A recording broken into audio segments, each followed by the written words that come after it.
So many thoughts. Okay. Now, if you look at this, we're in the book of Daniel. Today we're going to talk about Shadrach, Meshach, and Abednego. Now, if you're following in the book of Daniel, last time we did this series, we talked about Daniel chapter 1, and then Ava did her lesson on lukewarm Christianity. Now we're going to jump into chapter 3. Now everyone say, why did we skip chapter 2? You're supposed to zip your lips. I'm just kidding. We skipped chapter 2 because Nebuchadnezzar, who we'll talk about here in a couple weeks, really makes a lot of his, a lot of the Nebuchadnezzar storyline happens in chapter 2. You'll see him here in chapter 3 and again in chapter 4. So in a couple weeks, we'll get back to chapter 2 and talk a little bit more about Nebuchadnezzar. So you're not going to be confused about that because I explained it. And that's it. Are you ready? Oh, she needs to turn her mic on. All right. Now, I want you to take the amount of paying attention that you give to me and make it way better. Okay. All right, here we go. Okay. Are my slides up? Okay. So we're talking about Daniel chapter 3. This is the story of Shadrach, Meshach, and Abednego. I bet most of you, or some of you may know this story, some of you may not. So before we get into any details about it, I'm just going to quickly give you what the plot is. There we go. Oops. So the plot, I'm just breaking it into 3 segments, and then we'll go back through and really dig down into those 3 segments, because it's helpful to know the end of the story before we really talk about the details throughout it. So the first part, King Nebuchadnezzar, I just abbreviate him as King Neb. King Nebuchadnezzar gathers everyone to bow down to an idol. Most people think it was an idol of himself. So he made this giant idol of himself, and he wanted everyone to come together and bow down to it.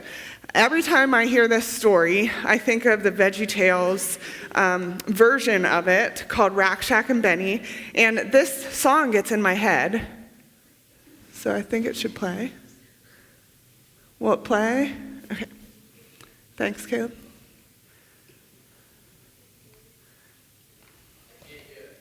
Me either. I didn't pull the video out because I'm not tech savvy enough to do that.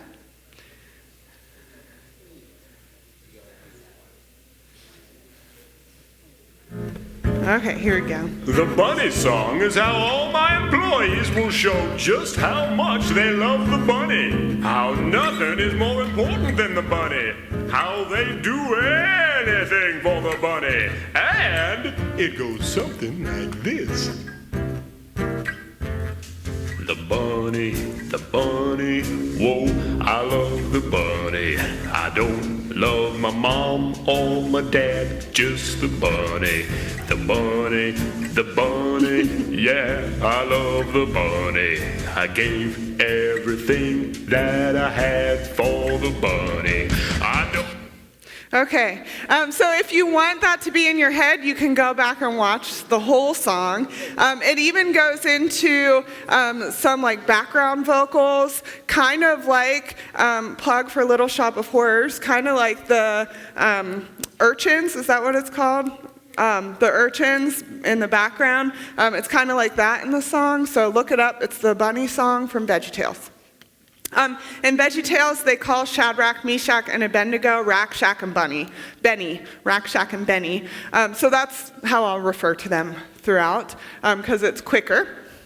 So Rack, Shack, and Benny, even though everyone was supposed to bow down to this idol, they do not bow down. That's the big kind of stand that they take, literally. And that got them thrown into the furnace that was meant to kill them. So they were supposed to be killed because they did not bow down to this. And then the finale is that God saved them out of the furnace.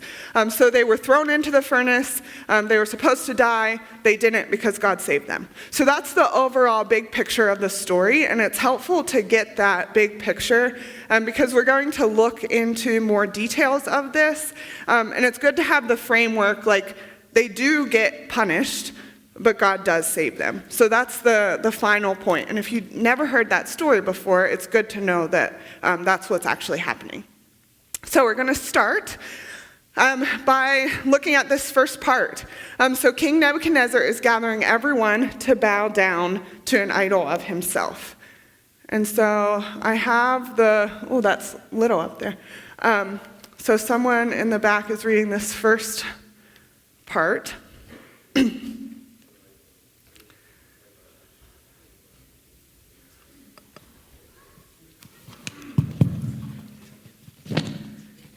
And you can say King Neb if you don't want to say Nebuchadnezzar. King Neb made a gold statue 90 feet tall and 9 feet wide. Then he sent messages to the high officials, officials, governors, advisors, treasurers, judges, and magistrates, and all the provincial, officials to come to the dedication of the statue he had set up. Then a herald shouted out, "People of all races, nations, and languages, listen to the king's command. When you hear the sound of the horn, flute, zither, lyre, harp, pipes, and other musical instruments, bow to the sound to worship King Neb's gold statue. Anyone who refuses to obey will immediately be thrown into a blazing furnace." So at the sound of the musical instruments, all the people, whatever their race or nation or language, bowed to the ground and worshiped the gold statue that King Neb had set up. Thank you. So notice that it's everyone. All of the people in leadership are gathered to this massive assembly to bow down to this idol. So it's everyone in leadership, no matter what their office is, they're all gathered down and they're all supposed to bow down. So we know that, even though it doesn't tell us yet, we know because of our background that Rakshak and Benny do not bow down. And so they are able to stand because they remember their true identity. So bold faith allows you to stand because you remember your identity. One of the nerdy things I like to do when I'm studying the Bible is look up what the original meaning of the words are, because sometimes it'll help you see things that maybe you wouldn't have otherwise.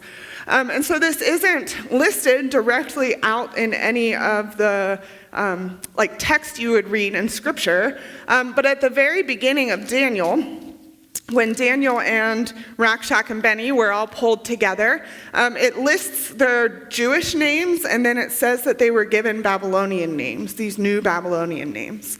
And so for some reason, we know Shadrach, Meshach, and Abednego by their Babylonian names, but Daniel we actually know by his Jewish name. So it's a little weird that that's what's happening. But compare the meaning of their Jewish name to the meaning of their Babylonian name. So Shadrach, the first one on the right there, Shadrach is his Babylonian name. It just means great scribe. That's an office that was working for the king, so it was a description of what he did, probably. His Jewish name was Hananiah, which means God has favored. Meshach just means guest of a king. So again, it's about the king. Mishael was his Jewish name, and it means who is what God is. So again, pointing to God. And Abednego, or Benny, was servant of Nebo, which I believe Nebo was another idol or another one of their gods in their pagan worship. His original name was Azariah. So Jehovah, or God, has helped. And so they had to remember who they really were. Even though they went by their Babylonian names, even though we even know them now as their Babylonian names, they had to remember what their original identity was, that their identity was from God. They were gods, God possessive, not like other gods. So they were God's people. They were from God. Another thing to notice is in this story, Daniel's not here, right? So when Ryan taught on Daniel 1, it's the four of them kind of working together. All of a sudden, Daniel's not here. If we look at the last verse of Daniel 2, and I'll read this one. So the last verse of Daniel 2 says, "At Daniel's request, the king appointed Rakshak and Beni to be in charge of all the affairs of the province of Babylon, while Daniel remained in the king's court." So like Ava mentioned last week, God only talks about having children and not grandchildren. And so they couldn't rely on Daniel. Daniel was probably more of the leader of the four. They couldn't just rely on Daniel's faith. They had to have their own. So they had to know who they were, they had to know whose they were, and they had to not just rely on other people's faith. They had to have their own faith. Notice also, and this is something I didn't really think about until I was studying for this, they are working in the government. They're not just random people. They're not just slaves at this point. They're appointed as leaders in the government. And so that's what the king does. They're part of these people that are leaders in the government. And so they are fulfilling, this is another verse I will read, they are fulfilling another encouragement from another prophet. So Jeremiah is another prophet in the Old Testament. It's thought that he was writing about the same time as Daniel, Shadrach, and Meshach, and Abednego were in Babylon. So they likely were familiar with what he was writing about. And this is from Jeremiah 29. This is before the really famous verse in this chapter, Jeremiah 29:11, that says, "For I know the plans I have for you, plans to prosper you." This is before that. So this is what the Lord of Heaven's armies, the God of Israel, says to all the captives he has exiled to Babylon from Jerusalem. "Build homes and plan to stay, and work for the peace and prosperity of the city where I send you into exile. Pray to the Lord for it, for its welfare will determine your welfare." And so they're doing this. They were appointed into the government. They're working in the government. They're doing what Jeremiah encouraged them to do, work for the welfare of the city. They're not just pulling away and huddling up and hoping it ends quickly. They are trying to improve the place where they're living. But King Neb still tries to get them to bow to this idol, and they don't bow down. And instead they get thrown into the furnace that's meant to kill them. And so I think next is my next reader. But some of the astrologers went to the king and informed on the Jews. They said to King Nebuchadnezzar, "There are some Jews, Shadrach, Meshach, and Abednego, whom you have put in charge of the province of Babylon. They pay no attention to you, your majesty. They refuse to serve your gods and do not worship the gold statue you have set up." Okay, so what did, a little interaction here. I haven't made you answer me yet. But what did they actually do? What did Rakshak and Beni actually do? They didn't bow, right? Did they storm the courts? Did they try to knock the statue down? This is wrong, let's raise up in arms, write a big long petition that this needs to be torn down, this is against our religion. No, all they did was didn't bow. All they did was stand. So bold faith allows us to stand and to keep standing. And so sometimes that is a really hard thing to do. Everyone around them, all the people that they worked with, were bowing down. They knew they were going to get thrown into a furnace if they didn't bow down, and they still just stood. So sometimes bold faith doesn't require us to storm the castle gates. Sometimes it's just standing and not bowing down to what everyone else is telling us to bow down to.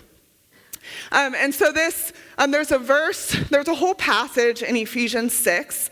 It talks about the armor of God and how different pieces of armor can help protect us in our battle against the evilness of the world.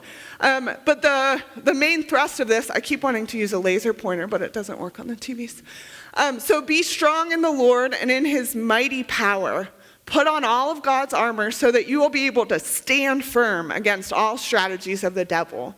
Then after the battle, you will still be standing firm. Stand your ground. And so even when it's describing the armor of God in the New Testament now, this is after Jesus, the whole point of it is to stand. Because so often it's easy to bow down. It's easier to run away. It's easy to cower in our own little corners and not just stand when we need to keep standing. Another big point, even going back to what Ava talked about a little bit, is they weren't alone.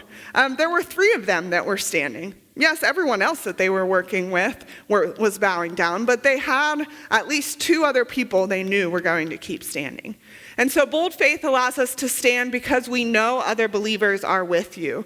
So look around this room, even if you're not super close friends with everyone, look at all these people that are willing, hopefully some of them are willing to stand with you if there is something that you feel like you need to stand up for.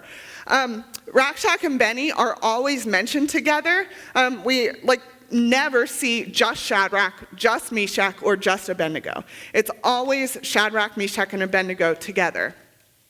So I think I have another reader here. So one of the girls up front. Number 3. Then Nebuchadnezzar flew into a rage and ordered that Shadrach, Meshach, and Abednego be brought before him. When they were brought in, Nebuchadnezzar said to them, "Is it true, Shadrach, Meshach, and Abednego, that you refuse to serve my gods or worship the gold statue I have set up? I will give one more chance to bow down and worship the statue I have made when you hear the sound of the musical instruments. But if you refuse, you will be thrown immediately into the blazing furnace. And then what God will be able to rescue you from my power?" Shadrach, Meshach, and Abednego replied, "O Nebuchadnezzar, we do not need to defend ourselves before you." So notice that Nebuchadnezzar brought them all in together. They replied together. They said, "We do not need to defend ourselves." They're always mentioned together. I just pulled out a couple points here where they're all 3 mentioned together. And so just like Ava asked the question, evaluate your friendships. Are your friendships going to encourage you to stand up when you need to stand up, or are they going to convince you that it's okay to just bow down this one time? That's okay. Then you can stay alive and keep witnessing to more people. So what are your friendships going to do? Are they going to encourage you to stand when you feel that conviction or not? Bold faith, one of my favorite parts of this story is that bold faith allows you to stand without knowing the outcome. And I'm actually going to go to the next slide and come back to this. So if you don't get it written, I'll come back to it. So this is I'm just reading this one. So this is also in Daniel 3. After Nebuchadnezzar says, you need to bow down, this is your final chance, they say, we don't need to defend ourselves. And then they say, if we are thrown into the blazing furnace, the God whom we serve is able to save us. He will rescue us from your power, your majesty. But even if he doesn't, we want to make it clear to you, your majesty, that we will never serve your gods or worship the gold statue you have set up. So by the way, I'm just now noticing this again. They're really respectful, as much as they can be, to King Nebuchadnezzar. They call him your majesty twice in this short time, but they say no, we're not going to do that. We draw the line there. We're not going to bow down to this idol. We know God is powerful enough to save us, but they didn't really know how. But even if he doesn't, we're still not going to do that. Even without knowing the outcome, they didn't know that God was going to rescue them from the furnace, but they knew he could. And so they knew God was powerful enough. They didn't necessarily know how he would save them. Maybe it would just be in eternity. Maybe they would die, and God would save them in eternity. They knew the promises of God, that God would save them eventually, even if he didn't save them in the furnace. And this goes back to another prophet. Oh, there we go. This goes back to another prophet, again, maybe around the same time as Daniel was written. Isaiah 43:2. When you go through deep waters, I will be with you. This is God speaking. When you go through rivers of difficulty, you will not drown. When you walk through the fire of oppression, you will not be burned up. The flames will not consume you. And so God doesn't say if any of this happens, he says when. And he doesn't say like, I'm going to always split the waters. He doesn't say I'm going to always quench the fire. He says when you go through it. So you're not always going to go around difficulty. Sometimes you will. Sometimes God will make a way around. He does part the Red Sea sometimes. But sometimes you do have to go through it. Sometimes you have to go through this difficulty. But he promises to be with us. And so that's going to lead us to the last part, that God saved them out of the furnace. So now, reader 4.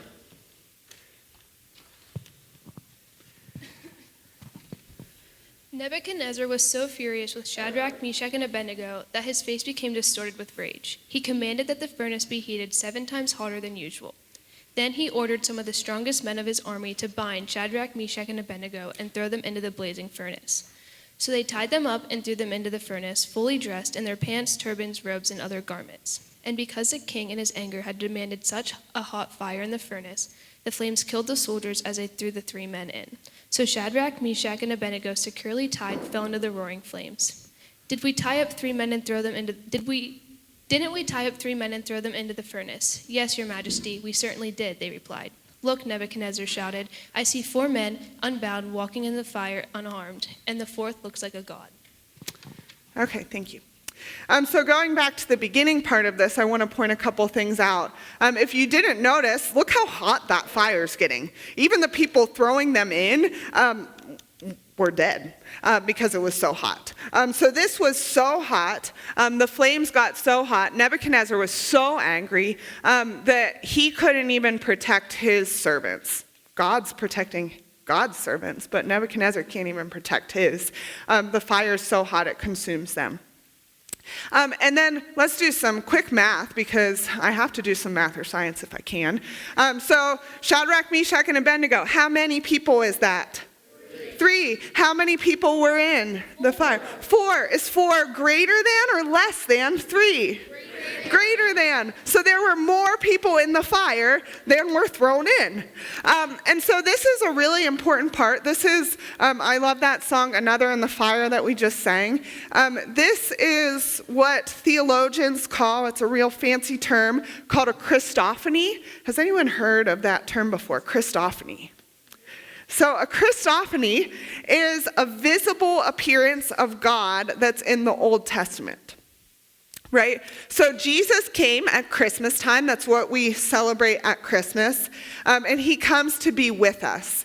But there are times sprinkled throughout the Old Testament that we will see a visible appearance, not just verbal, not just in a dream, not just like sensing God. There are a few times in the Old Testament where we see the visible appearance of God. This is most likely Jesus, like the God the Son coming. And so that's what's called a Christophany, Christophany.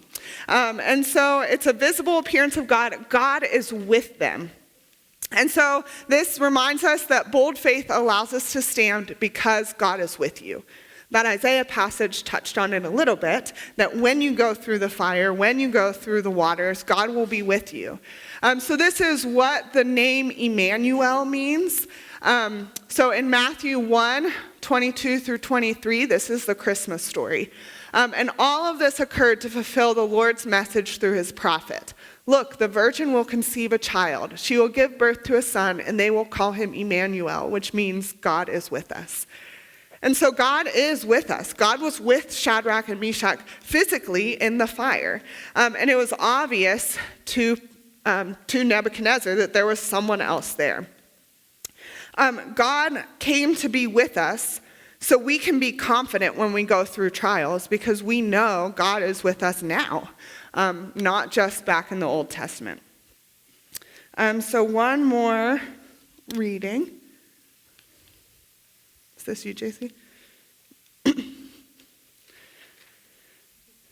Then Nebuchadnezzar came as close as he could to the door of the flaming furnace and shouted, Shadrach, Meshach, and Abednego, servants of Most High God, come out. Come here. So Shadrach, Meshach, and Abednego stepped out of the fire. Then the high officers, officials, governors, and advisors crowded around them and saw that the fire had not touched them. Not a hair on their head was singed, and their clothing was not scorched. Oh my gosh. They didn't even smell of smoke. Then Nebuchadnezzar said, "Praise to the God of Shadrach, Meshach, and Abednego. He sent his angel to rescue his servants who trusted in him. They defied the king's command and were willing to die rather than serve or worship any god except their own God. Therefore, I make this decree. If any people, whatever their race or nation or language, speak a word against the God of Shadrach, Meshach, and Abednego, they will be torn limb from limb, and their houses will be turned into heaps of rubble. There is no other God who can rescue like this." Then the king promoted Shadrach, Meshach, and Abednego to even higher positions in the province of Babylon. Okay, so a couple things I want to point out from here. Again, everyone's gathered. So everyone is seeing God rescue. So God is rescuing, and his glory is on display for everyone gathered. It's not just for Nebuchadnezzar, it's for everyone that's watching. And also notice the complete protection of them. They don't even smell like smoke, where the servants that threw them into the fire were burned up. So God is completely protecting them. He's more powerful than we would ever even imagine. There's not even a scent of smoke. Notice that Nebuchadnezzar is recognizing God's power. He's recognizing the power of God, and a little foreshadowing and encouraging you to come back. He still isn't making it personal yet. So when we talk about Nebuchadnezzar in our character study, that's going to be kind of a big thrust here. But Nebuchadnezzar is acknowledging, yes, God's powerful, but it's not my God. It's the God of Shadrach, Meshach, and Abednego. And so it's important, again, that we make our faith personal. We make it our own, not just what we see someone else doing. Also, they keep working for the government. So even though the government tried to make them bow down to this statue they didn't agree with, they stood up, they still just kept working for the government. They still just kept doing their jobs, still seeking the welfare of the place that they were. So finally, bold faith allows us to stand because God is the God who rescues. Later on in the New Testament, in Hebrews 11, there's a whole list of Old Testament heroes. We often call it the Hall of Faith. This includes, kind of in a vague description, Rakshak and Benny, that they're not consumed by fire. And the very end of Hebrews 11 says, all these people earned a good reputation because of their faith, yet none of them received all that God had promised. For God had something better in mind for us, so that we would not reach perfection without us. So that they would not reach perfection without us. And so this points to what Ryan talked about with the Old Testament and us pointing back to Jesus. So the Old Testament people were still looking at Jesus, but we have Jesus that we can look back to. And Jesus is with us now. And so we can stand. We are on the other side of this. Easter, we celebrate Jesus dying on the cross and resurrecting and having the ultimate rescue. And we can now stand with bold faith because we know our identity is in God, because other believers are with us. We can have bold faith without knowing the outcome because God is with us and because God is a God who rescues. By the way, shout out for camp, which that's the theme of camp, rescue. But I want to do something because we don't maybe know the outcome of our individual stories here on earth, but we do know the outcome. We do know the ultimate outcome of what's going to happen. We're going to be with God in heaven, in glory, in that paradise. And so we can stand because maybe we don't know the outcome here on earth, but we know what our ultimate outcome is. And that should allow us to have bold faith and to stand no matter what. And so I think the band is coming back up while I close to pray. And the prayer team can go to the back. If there's anything you need prayer for, maybe there's something that you know that you need to take a stand for, and you're scared to do that. Maybe that's something you can go back and ask the prayer team to pray for you, to give you that faith to take a stand for what you need to stand up for. So that's all I have. And I'll pray. Lord, thank you for today. Thank you for being a God who saves and a God who rescues us. Help us to remember that in our daily lives. Help us to keep standing and keep living for you, because we know that you're with us and you're going to ultimately protect us. And in Jesus' name, amen.